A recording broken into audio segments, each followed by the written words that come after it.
ہم اور آپ کیا عبادت کریں گے اللہ رب العالمین کی؟ ہم اور آپ کیا سجدے کریں گے اللہ رب العالمین کے سامنے؟ اتنے سجدے تھے ابلیس کے، اتنا وہ سجدہ کرتا تھا کہ کوئی 4 انگلی کے برابر بھی کوئی جگہ ایسی خالی نہیں کہ جہاں اس نے سر نہ جھکایا ہو، سجدہ نہ کیا ہو عبادت، لیکن اس کے باوجود اس کو نکال دیا اللہ نے کہ تیری ضرورت نہیں، رام دہ درگاہ کر دیا۔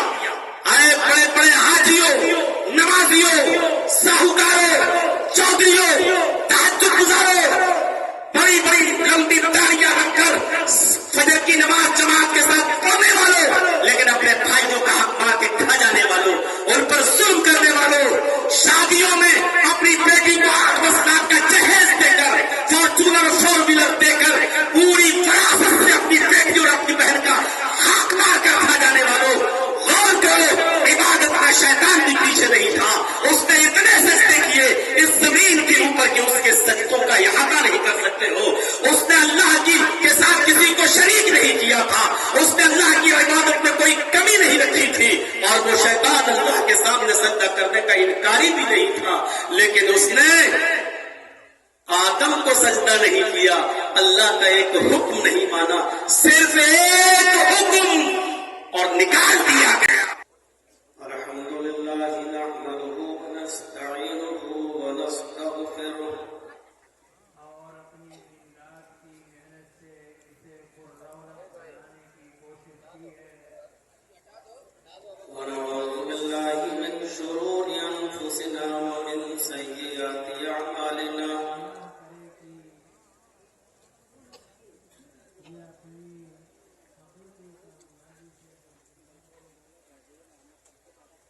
من يهده الله فلا مضل له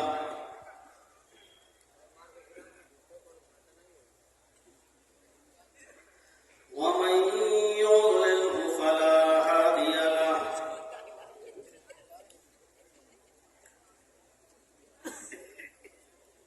وأشهد أن لا إله إلا الله وحده لا شريك له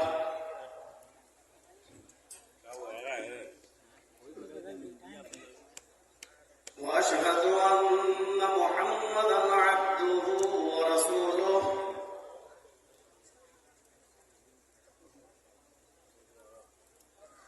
أما بعد فإن خير الحديث كتاب الله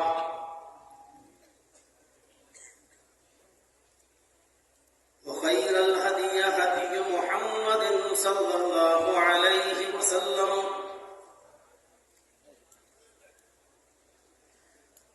وشر الأمور محدثاتها وكل محدثة بدعة وكل بدعة ضلالة وكل ضلالة في النار۔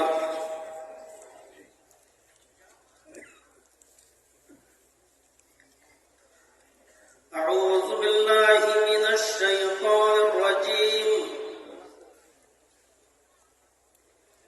بسم الله الرحمن الرحيم، واعبدوا الله ولا تشركوا به شيئا وبالوالدين إحسانا وبذي القربى واليتامى والمساكين والجار ذي القربى والجار الجنب والصاحب بالجنب وابن السبيل وما ملكت أيمانكم إن الله لا يحب من كان مختالا فخورا۔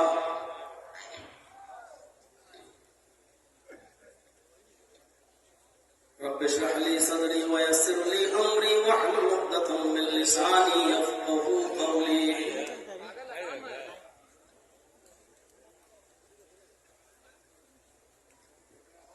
اس عظیم الشان اجلاس کے نہایت ہی باوقار اور موقر صدر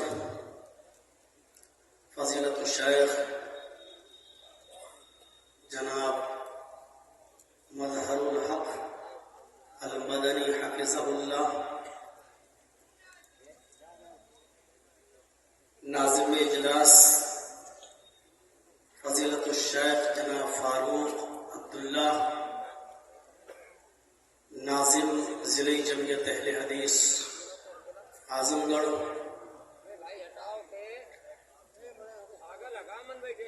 اور اسٹیج پر تشریف فرما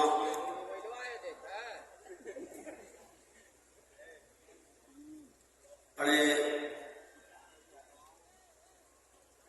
باوقار اور معقر علماء کرام، قرب و جوار اطراف و اکناف سے تشریف لائے ہوئے معزز سامعین حضرات،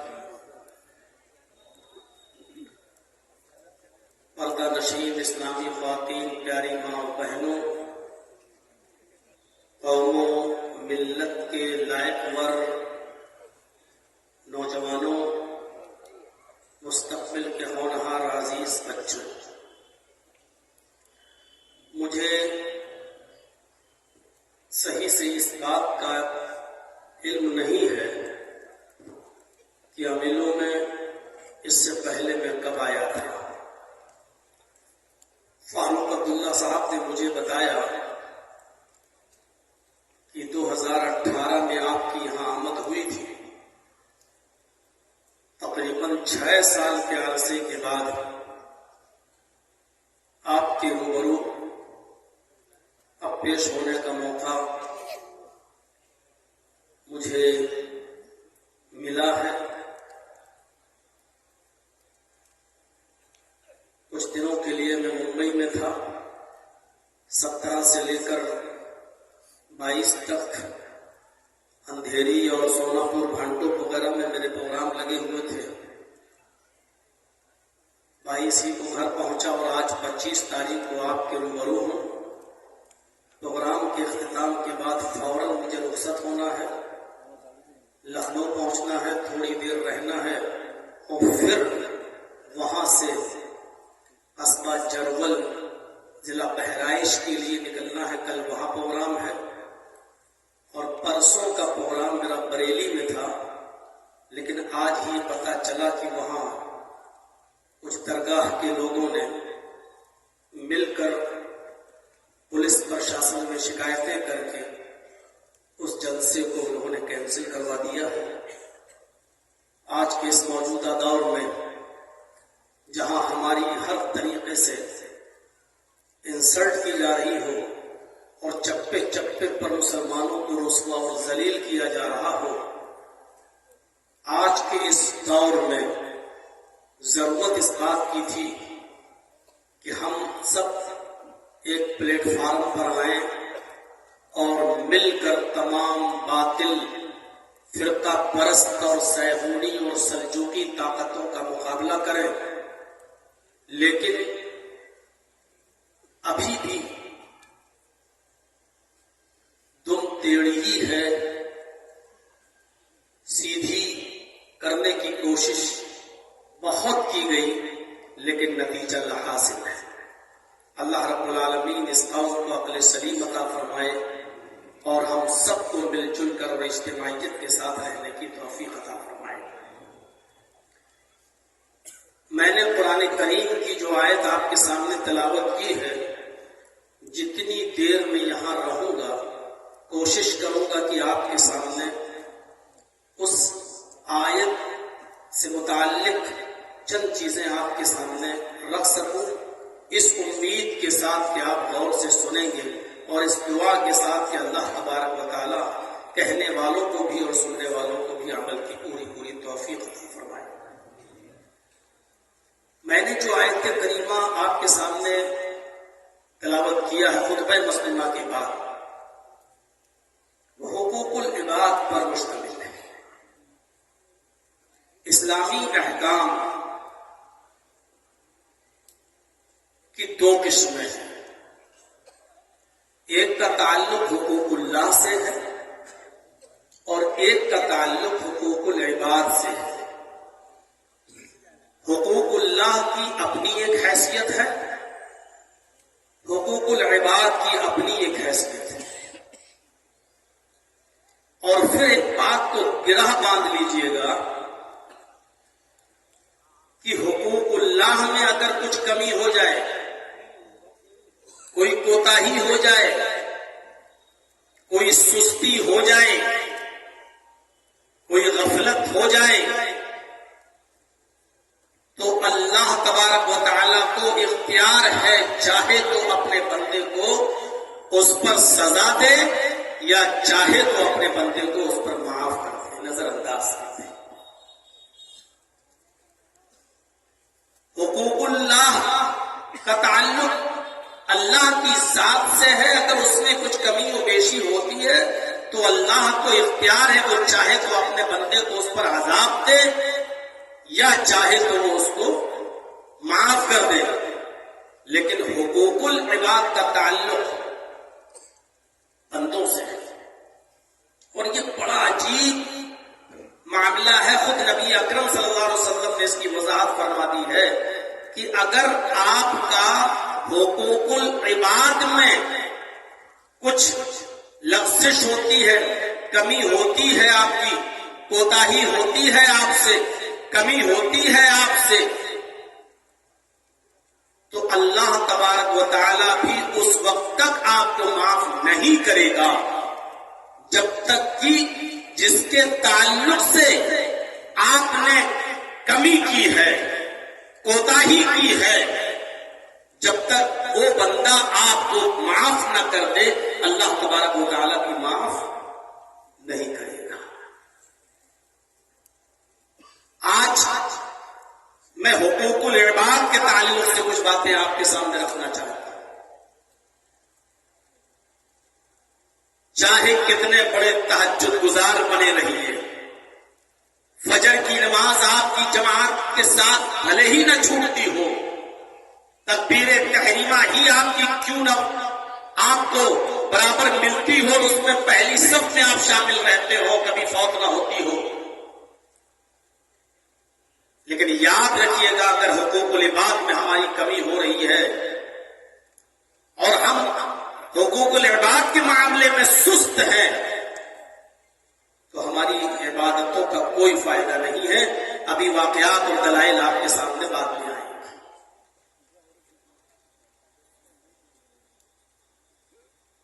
اس قرآن کی آیت کو پھر میں آپ کے سامنے رکھ رہا ہوں، اس کو سنیے اور اس کے ترجمے پر بھی غور کیجیے.